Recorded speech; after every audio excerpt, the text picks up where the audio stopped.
10월 23일 연중 제29주간 토요일 카페스트라노의 성 요한 사제 분기도 전능하시고 영원하신 하느님, 저희가 언제나 성실한 마음으로 하느님을 정성껏 섬기게 하소서.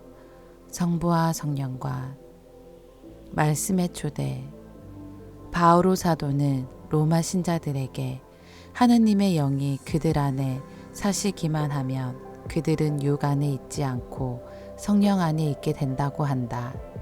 예수님께서는 회개하지 않으면 멸망한다고 하시며 열매 맺지 못하는 무화과 나무의 비유를 드신다. 제1독서. 그리스도를 죽은 이들 가운데에서 일으키신 분의 영께서 여러분 안에 사십니다. 사도 바오로의 로마서 말씀입니다. 형제 여러분, 이제 그리스도 예수님 안에 있는 이들은 단죄를 받을 일이 없습니다. 그리스도 예수님 안에서 생명을 주시는 성령의 법이 그대를 죄와 죽음의 법에서 해방시켜 주었기 때문입니다.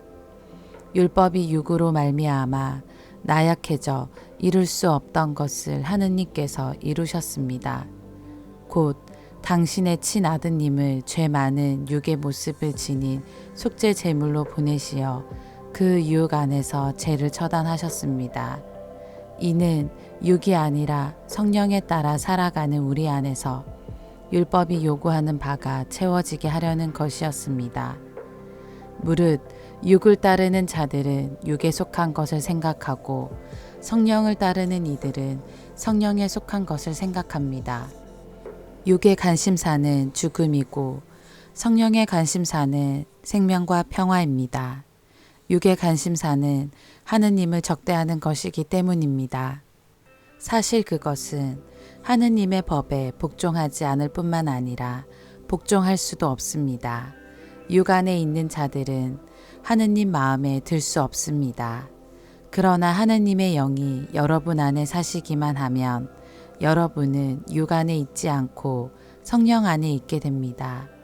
누구든지 그리스도의 영을 모시고 있지 않으면 그는 그리스도께 속한 사람이 아닙니다. 그러나 그리스도께서 여러분 안에 계시면 몸은 비록 죄 때문에 죽은 것이 되지만 의로움 때문에 성령께서 여러분의 생명이 되어 주십니다. 예수님을 죽은 이들 가운데에서 일으키신 분의 영께서 여러분 안에 사시면 그리스도를 죽은 이들 가운데에서 일으키신 분께서 여러분 안에 사시는 당신의 영을 통하여 여러분의 죽을 몸도 다시 살리실 것입니다. 주님의 말씀입니다. 하느님 감사합니다. 복음. 너희도 회개하지 않으면 모두 멸망할 것이다. 루카가 전한 거룩한 복음입니다.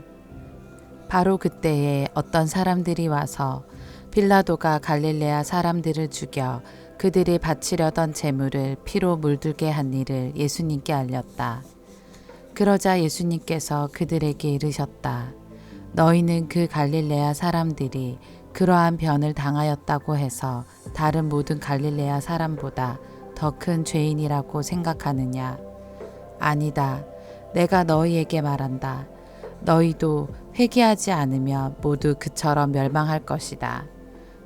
또 실로암에 있던 탑이 무너지면서 깔려 죽은 그 18사람, 너희는 그들이 예루살렘에 사는 다른 모든 사람보다 더 큰 잘못을 하였다고 생각하느냐? 아니다. 내가 너희에게 말한다. 너희도 회개하지 않으면 모두 그렇게 멸망할 것이다. 예수님께서 이러한 비유를 말씀하셨다. 어떤 사람이 자기 포도밭에 무화과 나무 한 그루를 심어 놓았다. 그리고 나중에 가서 그 나무에 열매가 달렸나 하고 찾아보았지만 하나도 찾지 못하였다. 그래서 포도 재배인에게 일렀다. 보게, 내가 3년째 와서 이 무화과 나무에 열매가 달렸나 하고 찾아보지만 하나도 찾지 못하네. 그러니 이것을 잘라버리게. 땅만 버릴 이유가 없지 않은가. 그러자 포도 재배인이 그에게 대답하였다. 주인님, 이 나무를 올해만 그냥 두시지요. 그동안에 제가 그 둘레를 파서 걸음을 주겠습니다. 그러면 내년에는 열매를 맺겠지요.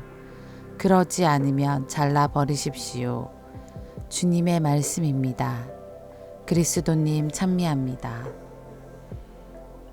오늘의 묵상.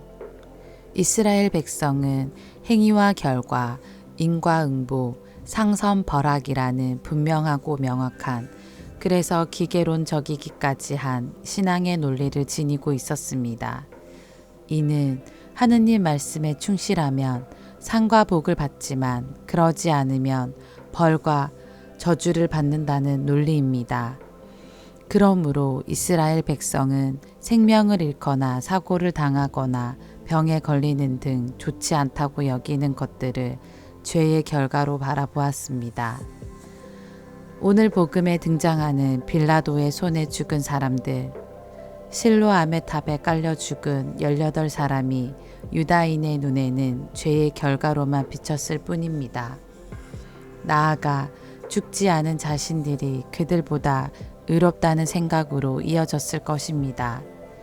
그러나 예수님께서는 행위와 결과라는 도식으로 사람들의 죽음을 바라보려는 유다인들에게 2번이나 같은 표현으로 말씀하십니다.